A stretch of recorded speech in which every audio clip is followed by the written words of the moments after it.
May isa pong kwento, minsan daw po ang Diyos, gusto niyang malaman kung gaano nakarami ang mga masasamang tao sa mundo. Kaya pinatawag po niya itong si Angel Gabriel at sinugo niya sa mundo, sabi, bilangin mo yung mga masasamang tao. Kaya lumipad po ang anghel mula sa langit, pumunta sa mundo, binibilang isa-isa yung mga masasamang tao. Wala man pong isang araw, bumalik itong anghel sa Diyos. Nagre-reklamo, pagod na pagod. Sabi, Panginoon, ang dami pong masasamang tao. Nagsawa po ako sa kakabilang. Sa Pampanga lang po, ang dami na. Pumunta pa po ako sa Bulacan, sa Laguna. Napakarami. Napagod po ako sa kakabilang. Lupay-pay na po ako. Tingnan niyo naman yung aking pakpak. Pawis na ako, sabi po ng anghel. O sige, sabi po ng Diyos, ang gawin mo para maging mas madali yung iyong trabaho, bilangin mo yung mga mabubuting tao. Pero pagkatapos mo silang binilang, bigyan mo sila ng sulat dahil dun sa sulat, meron akong mensahe, meron akong sorpresa sa kanila. Ginawa po nitong anghel, bumalik sa mundo. Binilang yung mga mabubuting tao. Nagumpisa po sa Laguna, sa Maynila, Bulacan, nakarating po ng Pampanga, dito po sa parokya. Napakakaunti lang po ng mga mabubuting tao. At bawat nabibilang po niya, binibigyan po ng sulat. Tanong ko po, nabigyan po ba kayo ng sulat? Hindi po. Ala, anong ibig sabihin yan? Buti pa po ako, nakatanggap ako ng sulat. Gusto niyo po makita? Meron po. Gusto niyo po ba malaman kung ano yung pinapasabi ng Diyos? Opo, hindi po. Secret. Pero sa totoo lang po, kung tandaan niyo, mahirap matukoy sino ang mabuti at masamang tao. Habang nagpapatuloy ang buhay natin, habang hindi pa tapos ang iyong kwento, habang nandyan pa rin ang oras, ang panahon, ang mundo, ang katotohanan, halo ang mabuti at masama.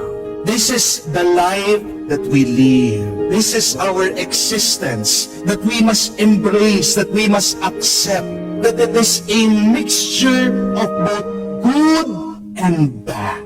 There is no pure good, there is no pure bad. At hindi aalisin ng Diyos yung kala mong masama.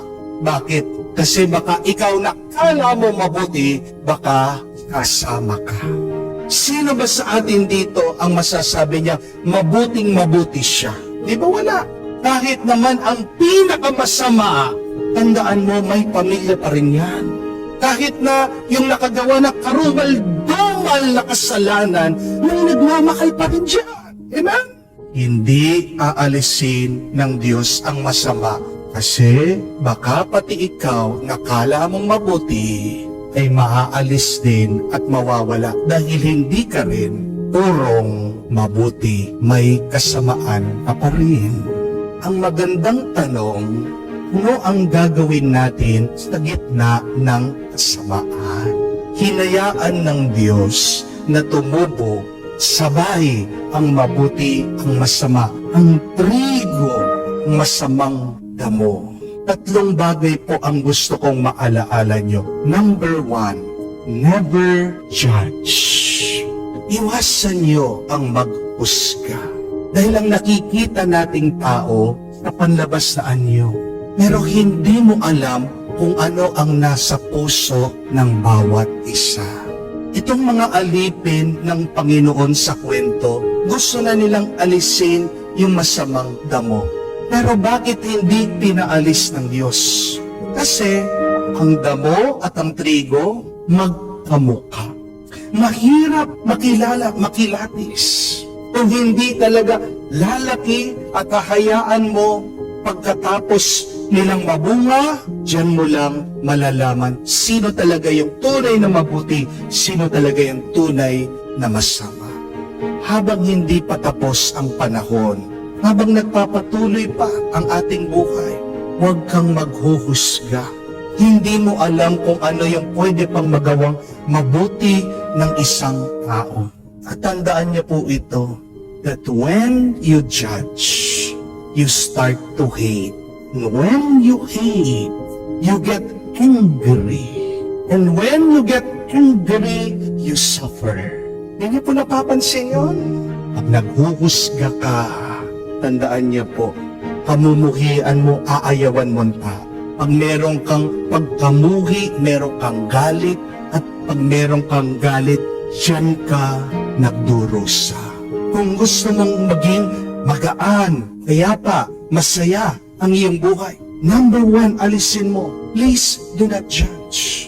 Huwag mong huhusgahan yung mga tao na nasa harapan mo. Huwag mong huhusgahan yung iyong karanasan na pangit, na masama, na hindi maganda. Dahil hindi mo alam, yung binibigay ng Diyos sa iyo, may magandang balik yan. Minsan po yung mga tao, kala nila suplado ako. Kaya yung mga iba ayaw lumapit sa akin. Mukhang stricto si Father. Pero alam niyo po, sabihin ko ito sa inyo, ha?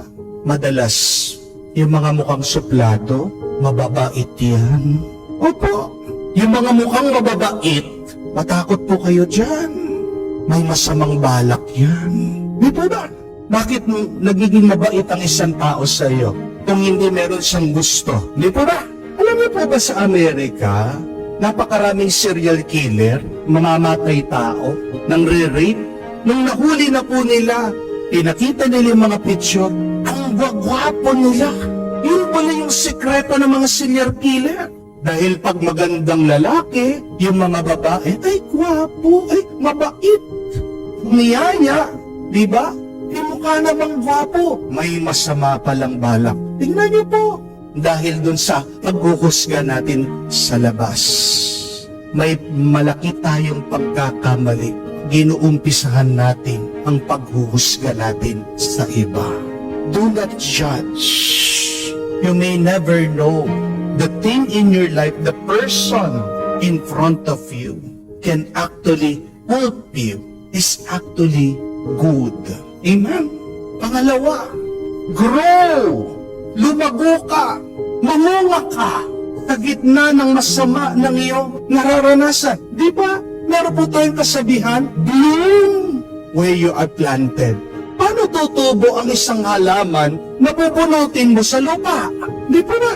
Kaya nandyan sa lupa yan, kaya hinahayaan mo na nakatanim kasi gusto mo na tumubo, lumaki, mamunga. Ganyan din ang isipin mo. Pag may nararanasan kang masama, sinasabi mo, baon na baon ka na sa utang. Sinasabi mo parang ikaw ay nilibing na baon ka na sa iyong lungkot. But never try to see life as being buried. Di ka binabaon ng Diyos. Tinatanim ka ng Diyos. At kaya hindi ka pa kinukuhanan kasi hindi ka niya binubunot o inaakay kasi naniniwala siya, malakas ka, kaya mo. At naniniwala siya na kaya mo tumubo at mamunga. At hindi ka makakapamunga kung walang masama o pangit na nakapaligid sa iyo. Kamukha sa halaman, kailangan niya ng fertilizer. Ano yan? Dumi! Di ba? Ang isang halaman, kailangan niya ng gabi, dilim. Kung puro na lang liwanag, anong mangyayari? Matutuyo ang halaman. Mamamatay ito. Napakarami sa atin gusto nila ng komportableng buhay.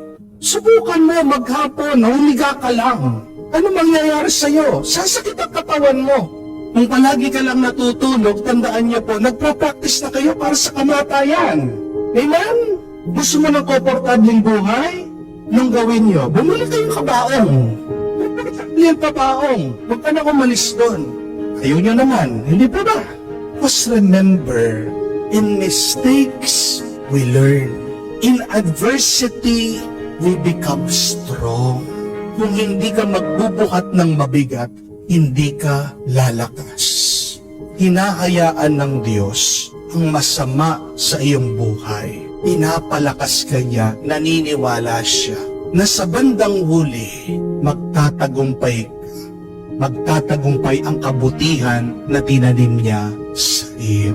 So, whatever you are experiencing now, galit ka man sa iyong asawa dahil matigas ang ulo, nahihirapan ka financially, may sakit ka, matitigas ang ulo ng mga bata, pasaway, grow, magpatuloy ka, and be happy. Amen?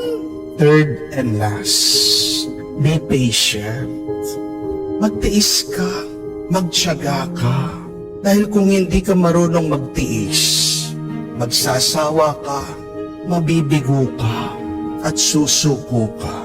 Ang mga nagtatagumpay, yun yung mga matiisin, yun yung mga matyaga. Ang mga matatagumpay, hindi naman yan yung mga matatalino, yung mga mayayaman. Nagtatagumpay ang isang tao dahil kaya niyang maging matatag sa gitna ng masama.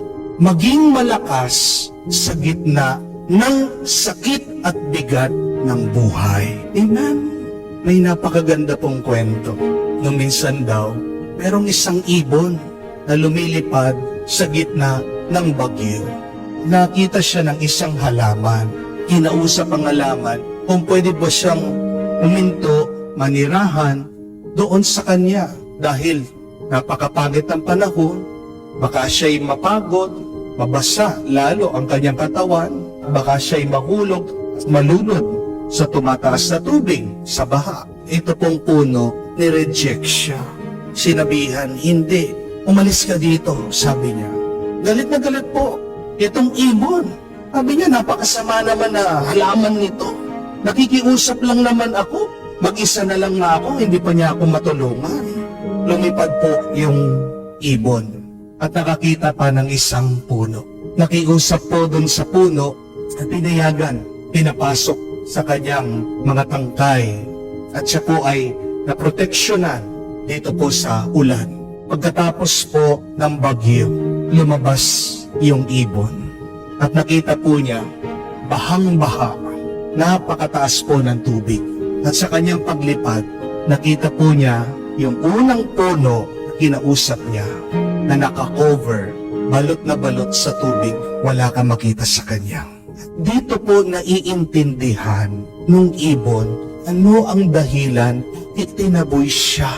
Bakit ni-reject siya? Bakit hindi siya tinanggap nitong puno? Kasi kung doon siya kukuha ng salilungan, kung doon siya papasok, papatulong, malulunod siya, mamamatay siya.